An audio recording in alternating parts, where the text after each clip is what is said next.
आप सभी लोगों का आरएससी क्लासेस पर हार्दिक स्वागत है। आज के इस लेक्चर में हम पढ़ने वाले हैं वैद्युत आवेश तथा वैद्युत क्षेत्र पार्ट 1। बच्चों, हम बहुत डीपली से पढ़ेंगे। क्या डीपली से?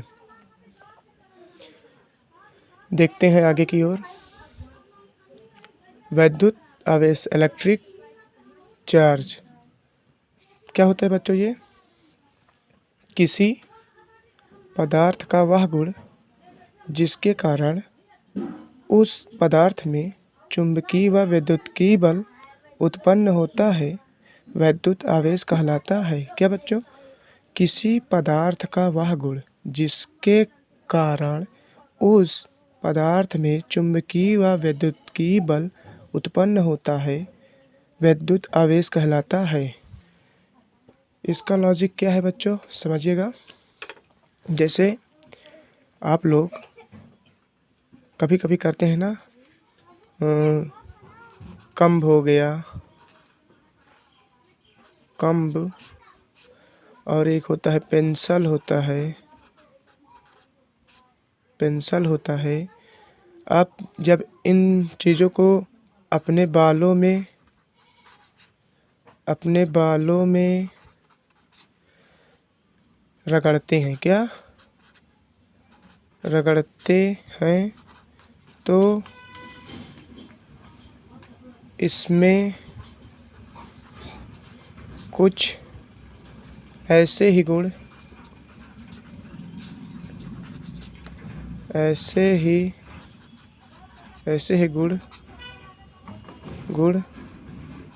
प्राप्त होता है।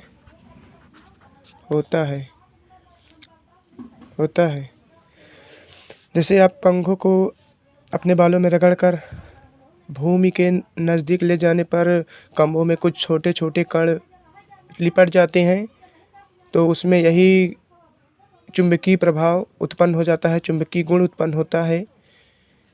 यही इस डेफिनेशन का तात्पर्य है बच्चों कि वैद्युत आवेश यही कहलाता है कि किसी पदार्थ का वह गुण जिसके कारण पदार्थ में चुंबकीय व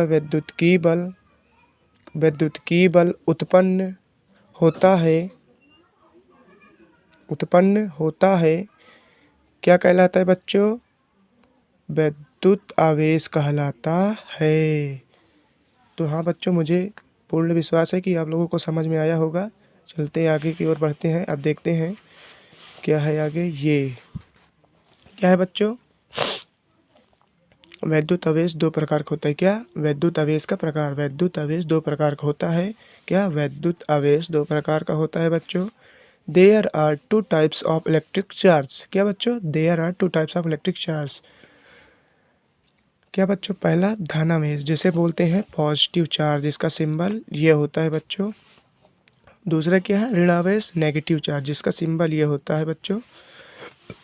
अब देखते हैं धनावेश क्या होता है। धनावेश, पॉजिटिव चार्ज, जब किसी वस्तु से इलेक्ट्रॉनों की कमी पाई जाती है तो उस वस्तु पर होने की प्रक्रिया को धनावेश कहते हैं। क्या बच्चों? एक बार और डेफिनेशन देख लीजिएगा। जब किसी वस्तु से इलेक्ट्रॉनों की कमी पाई जाती है तो उस वस्तु पर होने की प्रक्रिया को धनावेश कहते हैं। क्या बच्चों? इसे ज़रा समझिएगा। क्या समझिएगा बच्चों? इस पे देखिए, जैसे कोई वस्तु है ए। क्या है? ए। इस पर ये कैसा वस्तु है? धनावेश। कैसा है? धनावेश है।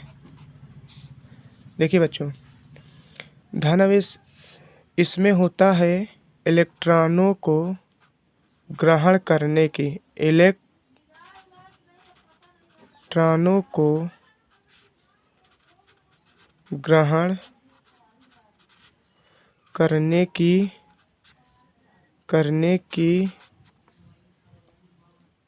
क्षमता।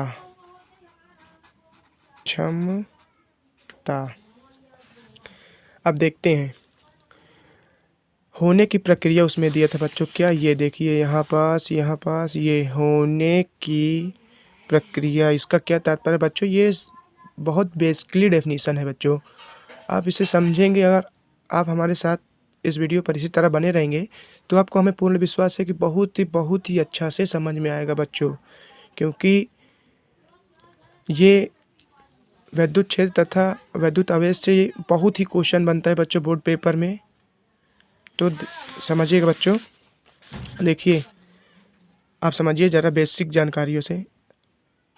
आप खाना खाएं, ये आप हैं, आपका पेट है, ये क्या पेट। आप खाना खाएं आधा पेट, आप खाना खाएं आधा पेट, अभी आधा पेट खाली है, तो आपके अंदर कैसी क्षमता होगी कि आप और खाना खा सकते हैं। क्या? और खाना खा सकते हैं बच्चों, खा सकते हैं, खा सकते हैं।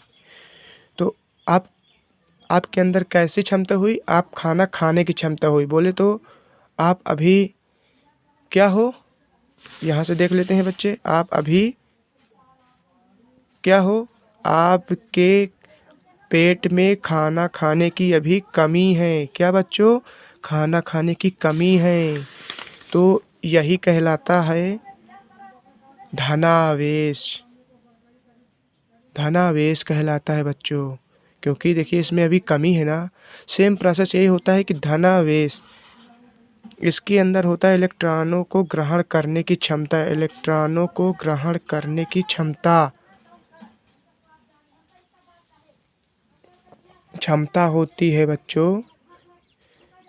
तो ये आपको पता होना चाहिए।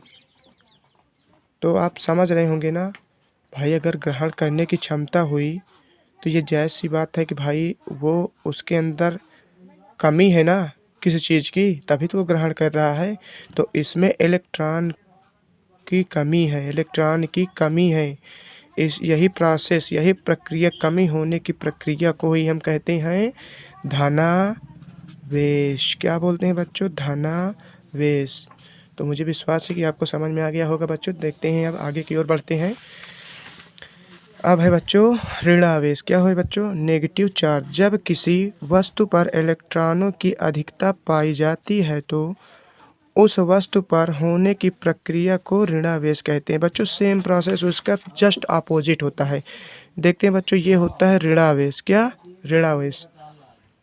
अब देखें इस पे क्या होता है, इलेक्ट्रॉन को त्यागने की क्षमता। क्या बच्चों? त्यागने की क्षमता, त्यागने की क्षमता।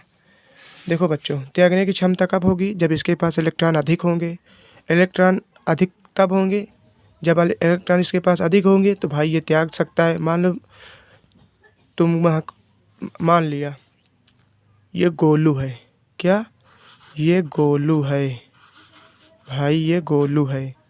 हाँ ये गोलू है, कुछ भी कैसा भी है, मान लो ये गोलू है।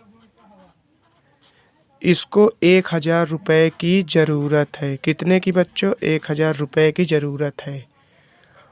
मान लो इसे सोनू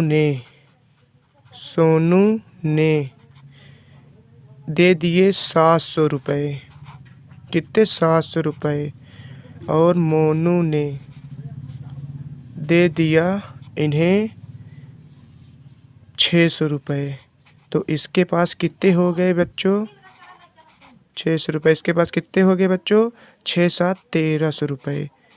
इसको ज़रूरत कितने की है? 1000 की। इसके पास होंगे कितने? 1300 रुपये। तो इसके पास 300 रुपये एक्स्ट्रा हो गए, मतलब ज़्यादा। तो ये 300 किसी को दे सकता है। क्या? 300 दे सकता है। क्यों दे सकता है? क्योंकि इसकी ज़रूरत 1000 रुपये की है ना, तो ये 300 किसी को दे सकता है। तो यही होता है इलेक्ट्रॉन देने की, अर्थात इलेक्ट्रॉन को त्यागने की प्रवृत्ति होती है, क्षमता होती है। यही होता है ऋणावेश बच्चों। मुझे विश्वास है कि आपको समझ में आ गए होंगे बच्चों। तो आप लोग इसका स्क्रीनशॉट ले सकते हैं बच्चों। स्क्रीनशॉट ले लिए बच्चों। ठीक है, फिर हम आगे की ओर बढ़ रहे हैं बच्चों। ये बच्चों देखते हैं इसमें आवेश का मात्रक, यूनिट ऑफ चार्ज। क्या बच्चों? आवेश का मात्रक, यूनिट ऑफ चार्ज। देखते हैं बच्चों, आवेशों को हम सिंपली 3 मात्रकों से माप सकते हैं बच्चों। तो पहला मात्रक होता है कूलॉम्स, दूसरा होता है एम्पियर सेकेंड, तीसरा होता है फैराड। ये बच्चों ये तीनों मात्रक है ना, ये आवेश का मात्रक होता है। किसका? आवेश का ये तीनों मात्रक है बच्चों, ये तीनों मात्रक हैं। अब देखते हैं 1 फैरड बराबर क्या, 1 फैरड बराबर 96,500 कूलम्ब होता है, जिसे 96,500 कूलम्ब्स बोल सकते हैं बच्चों। अब देखते हैं कूलम्ब्स लॉ, Q बराबर NE होता है बच्चों, Q बराबर NE होता है बच्चों। ये बहुत इंपॉर्टेंट है बच्चों। आप बेसिकली ये आपसे एग्ज़ाम में पूछ सकता है कि कूलम्ब्स का लॉ क्या होता है, और इस पे आधारित सवाल है बच्चों, ताकि मैं आपको अगले वीडियो में कुछ सवाल भी इस पर कराऊंगा बच्चों। ये बहुत इंपॉर्टेंट है, इसे आप पढ़ लीजिएगा।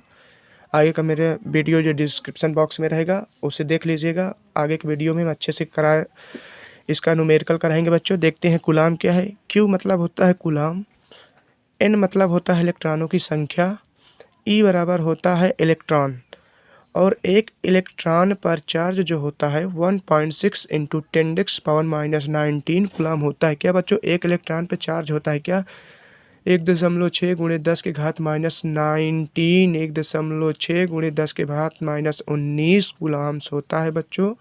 ओके बच्चों, जय हिंद। आप इसका भी स्क्रीनशॉट ले लीजिएगा। मेरा आगे का वीडियो मेरे डिस्क्रिप्शन बॉक्स में रहेगा, आप देख लीजिएगा। ये पार्ट 1 है, इसका पार्ट 2 आपको मेरे आगे के वीडियो में मेरे डिस्क्रिप्शन बॉक्स में आपको मिल जाएगा बच्चों। जय हिंद, जय भारत।